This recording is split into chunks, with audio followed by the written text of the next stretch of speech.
Oi, oi! Seja bem-vinda a mais um vídeo do canal. Hoje eu vou contar para vocês como funciona o pré-natal aqui nos Estados Unidos e grandes diferenças em relação ao pré-natal no Brasil.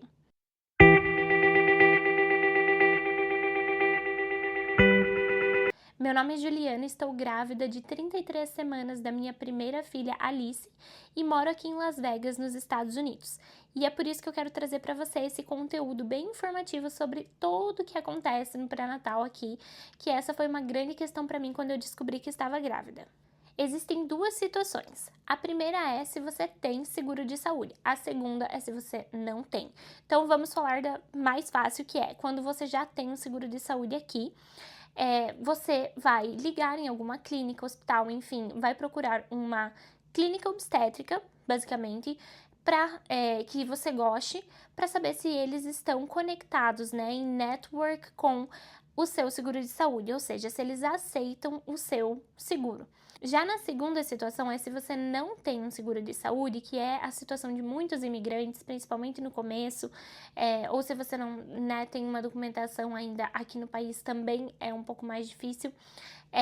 Nesse caso, você vai procurar a sua melhor opção, é um Community Health Center. Community Health Centers são clínicas comunitárias financiadas em parte pelo governo federal. Então vai ser uma opção mais barata do que você pagar do seu próprio bolso todo o pré-natal, caso você não tenha um seguro de saúde. Eles atendem pessoas tanto com ou sem convênio, mas é claro que quem já tem um plano de saúde, acho que raramente vai procurar um Community Health Center, mas no caso de imigrantes, pessoas que não têm uma boa renda, essa é uma boa opção. Funciona como um sistema de desconto baseado na sua renda, por isso que fica mais barato. Tá aí uma grande diferença em relação ao Brasil, já que no Brasil a gente tem o Sistema Único de Saúde, o SUS, em que qualquer gestante tem direito ao todo pré-natal de forma gratuita. Aqui, não. E nesse caso, detalhando um pouco mais sobre a parte financeira, você pode realizar o pagamento durante os 9 meses de gestação. Então, é como se você estivesse parcelando essa conta,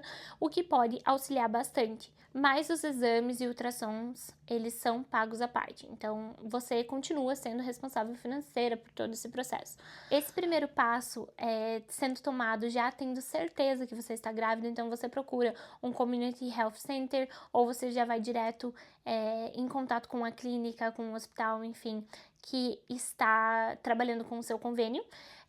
Mas caso você ainda esteja na dúvida, você não sei se eu posso confiar no exame de farmácia de urina. Você pode também fazer um exame de sangue direto em algum laboratório, como LabCorp ou como a Quest. E eu vi hoje, na data de hoje, né, que é, sei lá, 29 de agosto de 2025, tá $55 para você ver o beta-HCG. E é a partir dessa quantidade desse hormônio que você identifica se você tá de fato grávida. Inclusive, você pode ver pela quantidade, quantas semanas, mais ou menos. Frequência de consultas. Lembrando que eu estou em Nevada e cada estado aqui nos Estados Unidos tem o seu próprio procedimento, né? Então pode ser que um detalhe ou outro seja diferente no estado em que você está. Inclusive, me conta aqui nos comentários se você está em outro estado e se é diferente, para me informar e também ajudar outras mães que estão assistindo esse vídeo, mas eu vou falar conforme a minha percepção aqui. A primeira consulta é diferente do Brasil, em que você descobriu que está grávida e logo já vai ligar para o seu médico e informar que você quer marcar uma consulta. Aqui você precisa aguardar as primeiras 8 semanas. Então, a partir de 8 semanas é que você pode ter a sua primeira consulta pré-natal. Eu descobri a minha gravidez bem cedo, com 4 semanas, e eu precisei aguardar todo esse tempo para fazer essa primeira consulta. Por quê? Eles falam que é muito inicial, então acho que para fazer os primeiros exames, enfim, eu já tinha o beta-HCG, então era o exame de sangue que era o que eu podia fazer para confirmar a gravidez. E os próximos seria a partir de 8 semanas. No meu caso, eu fiz o ultrassom com 8 semanas, mas pode ser que a clínica que você esteja indo te indique uma transvaginal ao invés do ultrassom.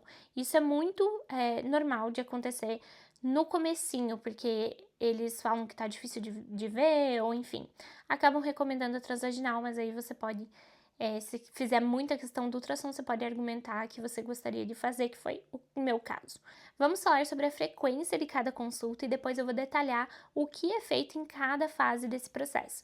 Então, o início da gestação, que, né, eu falei para vocês, o início vai ser lá a primeira consulta com 8 semanas, até 28 semanas você vai se consultar mensalmente. Então, a consulta vai ser a cada 4 semanas. De 28 a 36 semanas, a consulta vai ser a cada 2 semanas, então quinzenal.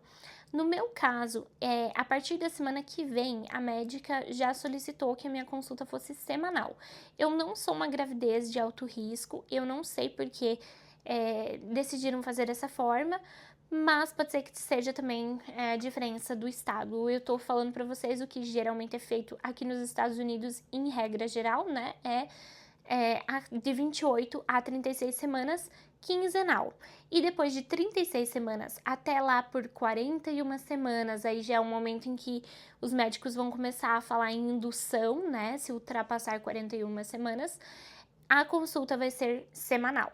O que geralmente é feito em cada fase. Então, as primeiras consultas até 28 semanas, o que você vai fazer? Você vai fazer todo aquele panorama de exames de sangue iniciais, os seus exames de urina em cada consulta que toda vez que eu chego, tem que deixar, né, no copinho, fazer xixi, deixar lá o copinho no início da consulta para você identificar, porque até infecção urinária é algo bem recorrente na gestação, então você precisa identificar para tratar.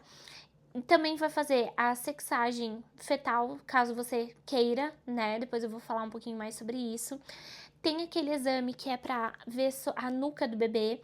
Isso é opcional também, mas a gente fez, eu acho, com certeza, não tenho certeza agora, mas eu acho que nós fizemos, mas também é opcional. E claro, vai ver o batimento cardíaco do bebê em todas as consultas. Já no segundo trimestre, a partir das 28 semanas, você vai poder fazer o exame de diabetes gestacional, que é super importante. Ele é realizado de 24 a 28 semanas. Eu fiz um pouquinho mais tarde, porque eu tinha feito uma viagem para o Brasil, enfim, acabei fazendo lá por 30 semanas, mais ou menos. Mas mesmo assim, o ideal é que você faça um pouco antes. E essa é uma diferença também para o Brasil, porque no Brasil, alguns médicos já solicitam esse exame no primeiro trimestre. Aqui, não. Aqui a regra é que seja de 24 a 28 semanas. A não ser que você já tenha indícios muito fortes de que pode ter diabetes gestacional. Também é um momento em que você vai poder tomar algumas vacinas e vai fazer o exame morfológico, que é mega importante e é super aguardado pelas mamães, porque é quando você consegue ver o seu bebê mais detalhadamente, o coraçãozinho, os órgãos, enfim, né? Você não consegue ver exatamente porque pelo ultrassom é mais a técnica que consegue identificar, mas ela vai te mostrando com calma e identificando se a anatomia do seu bebê tá conforme deveria. E, inclusive, falando sobre o exame morfológico, é nele que muitas vezes as mamães acabam descobrindo o sexo do bebê, por terem pulado, talvez, o de sexagem fetal. Então, tem o exame de sexagem fetal a partir de 10 semanas de gestação, mas ele é um exame que custa consideravelmente, inclusive para quem tem um plano de saúde, né, um seguro de saúde aqui, é um exame caro. Mas, se você quiser descobrir antes, é a única forma. E além de ser de sexagem fetal, ele também analisa o DNA do bebê, né? Os genes para identificar possíveis doenças cromossômicas. Então, incluindo também a síndrome de Down, por exemplo, que é uma das mais conhecidas e que toda gestante quer saber, né? Quer estar orientada o quanto antes se tiver algum problema. Ultrassom, essa foi uma grande diferença que eu comentei um pouquinho com vocês. Aqui nos Estados Unidos são feitos 2 a 3 ultrassons no máximo. Então, diferente do Brasil, que faz a cada consulta praticamente, eles tentam evitar, até porque não há necessidade, né? Se não há necessidade de, enfim, expor. Eu sei que existem 2 grupos de pessoas, né? Alguns que falam que não há problema nenhum, outros que identificam que talvez isso possa trazer riscos ao bebê. Eu dei uma pesquisada, eles falam sobre a alteração de pequenas células que podem acontecer caso você exponha muito ao ultrassom. Eu não sei exatamente como funciona isso, mas eu acabei seguindo a orientação médica aqui. Nós temos muitas clínicas privadas que fazem ultrassom, né? Só que você tem que pagar do seu bolso. Então, uma média de $100 por ultrassom, você pode fazer isso, mas se não tiver nenhum indícios, né, algum indício de que há necessidade de fazer isso, acho que é ok, deve ser o correto fazer dessa forma. Então, o primeiro ultrassom é de 10, 12 semanas, depois o 22, que é o morfológico, e pode ser que a sua médica peça lá por 32 semanas um novo ultrassom. No meu caso, ela não solicitou, mas eu pedi para fazer um novo ultrassom e, inclusive, marquei lá para quase 36 semanas, nem sei se vai dar para ver ela bem ou não, mas eu tava preocupada para ver se, enfim, né, eu quero ver ela mais uma vez antes do parto e identificar se ela tá na posição correta, enfim, me preocupo com o líquido amniótico, com a placenta, e eu sei que o ultrassom é a melhor forma também para ver o peso e a medida do bebê, né? Essa outro ponto em que é diferente do Brasil, porque aqui eu nunca ouvi, nenhuma médica me falou sobre qual o peso da Alice e qual o tamanho dela, coisa que é bem comum no Brasil, né? As mães sempre compartilham, tá medindo isso, tá pesando isso. Eu não faço ideia do quanto ela tá medindo ou pesando, porque aqui nas consultas, eles fazem a medida da barriga com uma fita métrica, e se a medida da sua barriga está conforme o parâmetro daquela semana de gestação, então tá tudo bem.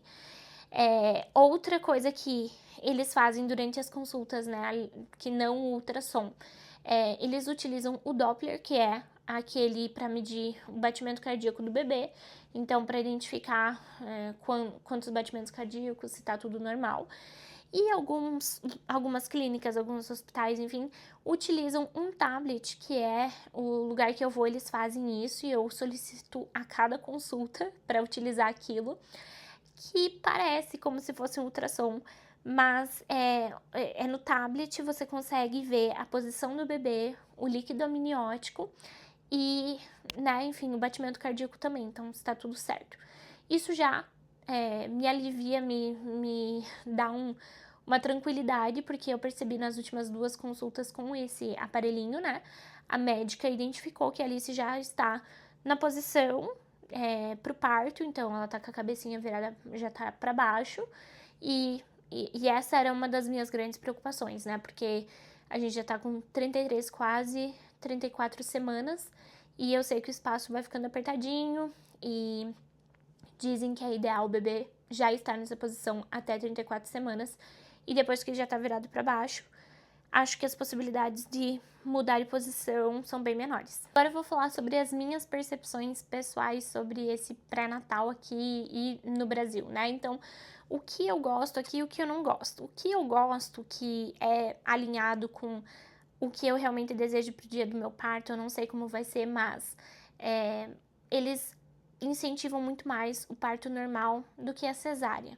E, infelizmente, no Brasil, a gente tem uma cultura, né, a cultura da cesárea, em que você realiza esse procedimento, às vezes você nem pensa no parto normal, não é nenhuma possibilidade, você já vai direto para a cesárea.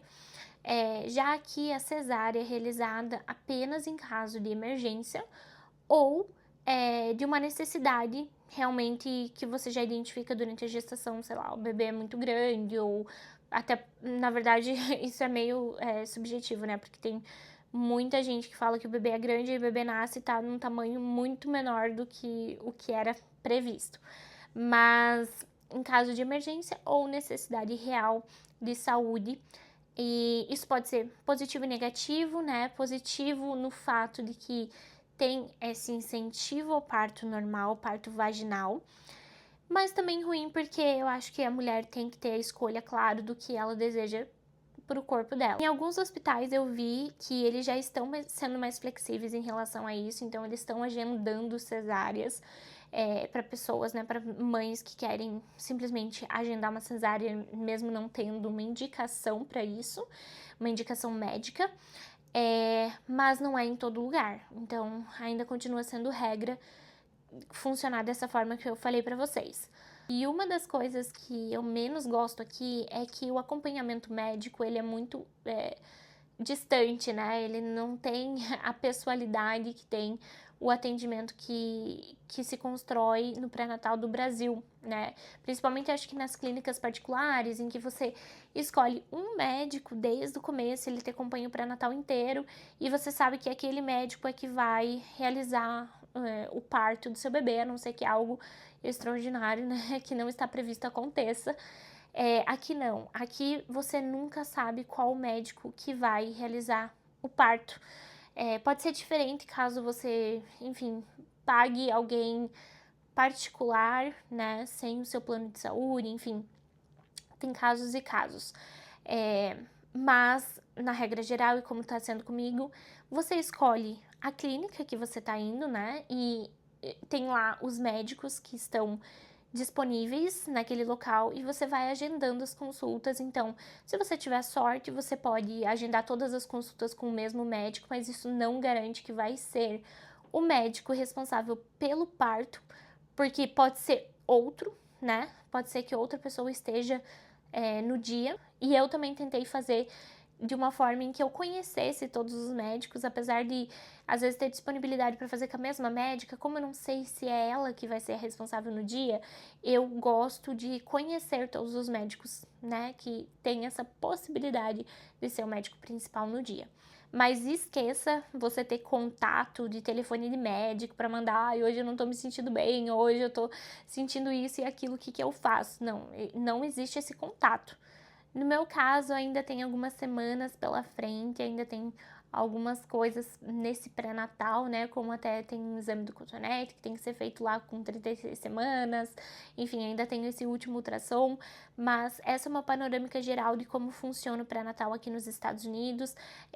Se você mora aqui ou se você tá querendo vir pra cá para ter o seu filho aqui, comenta para eu saber.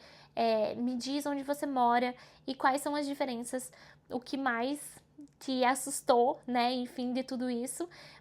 Com certeza, pra mim, o que mais me assustou no começo foi o ultrassom, porque eu tava muito ansiosa pra ver a minha filha mais vezes, né, isso me chateou bastante, mas hoje já estou mais adaptada com isso, então eu entendi o motivo por trás. Quero mostrar para vocês essa pasta que eu fiz com todos os documentos para acompanhar a gravidez da Alice e a gente acabar não se perdendo em todas as informações. O modelinho dessa pasta tá no meu Instagram, que você pode me seguir lá e acompanhar todos os materiais gratuitos que eu disponibilizo para vocês. Então aí vocês podem ver que tem separado por sessões e também esse é o panfletinho que eu peguei no hospital, então mostrando para vocês que eles já te informam sobre várias coisas. Isso foi quando eu fiz a visita no hospital, o que eu também recomendo fazer antes das 34 semanas.